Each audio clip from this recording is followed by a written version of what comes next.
चलाएंगे। आप नहीं, निश्चिंत लेकिन रहिए। ऐसा क्यों होता है बार बार संजय गुप्ता जी, ऐसा क्यों होता है बार बार कि कभी क्लाइड जी की पार्टी या कभी अतुल जी की पार्टी या आपकी पार्टी, आप लोगों के मुख से ये गुस्ताखियां हो जाती हैं कि आप एक दूसरे के लिए कुछ कुछ बोलते रहते हैं। ये कैसी फ्रेंडली फाइट है जिसमें सामना में आर्टिकल भी आएगा लेकिन हम साथ साथ हैं, जिसमें आपके एमएलए चिट्ठी भी लिखेंगे लेकिन हम साथ साथ हैं। बिल्कुल संकेत जी, देखिए ऐसा है कि जिस तरह से हवा दिखाई नहीं देती मगर जीवन हवा से ही होता है, नींव दिखाई नहीं देती मगर इमारत उसी पे खड़ी होती है। हाँ। और जिस तरह से बीज दिखाई नहीं देता मगर वृक्ष उसी पे खड़ा होता है, ठीक इसी तरह से हर पॉलिटिकल पार्टी की अपनी एक विचारधारा है और उसी विचारधारा पर हर पॉलिटिकल पार्टी खड़ी है। अगर कोई भी पॉलिटिकल पार्टी अपनी विचारधारा से हटेगी तो उसको अपनी जमीन तलाशने में वर्षों लग जाएंगे। तो मैं प्रताप सरनायक जी की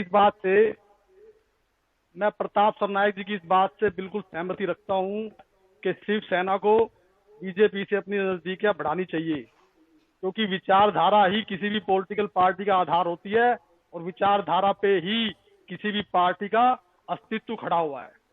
तो और हर पॉलिटिकल पार्टी लीजिए, तो अब ये विवाद की बात हुई कि नहीं? एक तरफ अतुल जी और क्लाइड साहब का ये कहना है कि हमें किसी भी हाल में बीजेपी को रोकना है, और यहाँ शिवसेना के अंदर क्लाइड साहब ये बात हो रही है कि नहीं, हमें बीजेपी से नजदीकियां बढ़ानी है। जी से पूछ रहे जो एक समर्थक है, आप ऑफिशियल स्पोक्स पर्सन को पूछ रहे हैं ना। बात ये कहना चाहूंगा, एक बात आपको समझनी पड़ेगी कि आज ही सुबह संजय राउत जी ने स्पष्ट कर दिया है कि तीनों पार्टियों में अच्छा सामंजस्य है।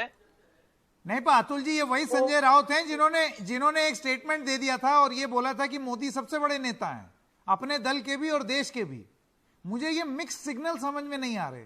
नहीं तो आपको नहीं, तो इसमें गलत क्या बोला था उन्होंने? एक बात और कहना चाहूंगा संकेत जी, उन्होंने इसमें गलत क्या कहा था कि मोदी जी आज बड़े नेता है ना, लेकिन इनविंसिबल है ऐसा थोड़ी कहा था आप उनसे लड़ रहे हैं, इनविंसिबल है ऐसा थोड़ी कहा था। लोटा जी ने पूरी नहीं होने दिया है, मेरी बात पूरी नहीं हुई। 100% हम मोदी जी के खिलाफ, बीजेपी के खिलाफ लड़ रहे हैं, और आने वाले दिनों में जो बीजेपी की अभी पिछाहट चालू हो गई है, पीछे आना बंगाल में हुआ, फिर यूपी में जो लोकल बॉडीज में हुआ है, वो उसके वजह से उनमें बौखलाहट है। मैं सरनाईक जी के बारे में स्पष्ट बता दूं, सरनाईक जी का खत अगर आप पढ़ोगे वो मराठी में है, लेकिन मैं आप बता दूं कि जिस तरह का अलायंस सीबीआई, ईडी और आईटी के साथ भाजपा ने बनाया है, उसका प्रेशर है। वो ये कहते हैं कि हमारे फैमिली को, हमारे परिवार को भी बहुत तकलीफ दी जा रही है। मेरे बाद अनिल परब और उनके बाद रविंद्र रायकर जी जो पूर्व मंत्री थे, अभी विधायक है, उनको भी तकलीफ दी जा सकती है। तो इस तकलीफ से निजात पाना हो तो बीजेपी के साथ आप फिर से सामंजस्य बना लीजिए। तो ये एक तरह का अंदेशा था, एक तरह का इशारा जो है उन्होंने सबको दिया था कि बीजेपी इस्तेमाल करती है इन सारी एजेंसीज का। और ये आरोप हम तो पहले से लगाते आ रहे हैं। ये बंगाल में किया उन्होंने, ये उन्होंने आंध्र प्रदेश में किया, ये उन्होंने तेलंगाना में किया है। वापस आऊं अभिषेक त्रिपाठी, या फिर एक सेकंड क्लाइड साहब आऊंगा आपके पास। अभिषेक त्रिपाठी, आपने सुना अतुल जी, संजय जी और क्लाइड साहब ने क्या बोला? मैं आपसे ये जानना चाहता हूं कि ये जब इस किस्म की स्थिति होगी, जब तीन बर्तन आपस में खड़केंगे, कुछ कुछ आवाजें होंगी, तो क्या आप इसका फायदा उठाने की कोशिश करेंगे? क्योंकि आरोप यही लग रहा है।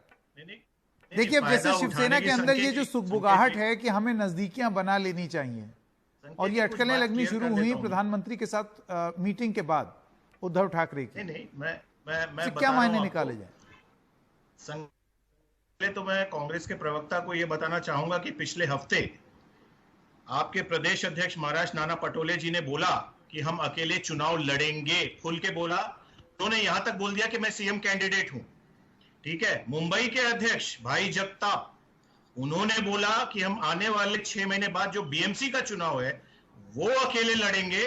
तो इससे ज्यादा अब और कौन है जो ये बोलेगा कि हम चुनाव अकेले लड़ना चाहते हैं? और जहां तक प्रताप सरनायक जी की चिट्ठी का सवाल है, उन्होंने खुला खुला अपने मन की बात बोल दी है कि हम कहां पे गलत जा रहे हैं, हमें वापस भारतीय जनता पार्टी के साथ आना चाहिए। बात ये नहीं है कि शरद पवार जी दिल्ली में कौन सा समन्वय बना रहे हैं कि मोदी विरोधक तो ये लोग 2014 में भी थे, 2000 में भी थे, फिर 2019 महाराष्ट्र विधानसभा में हम सिंगल लार्जेस्ट पार्टी बन के आए थे, तब भी विरोधक थे। बहुत से लोग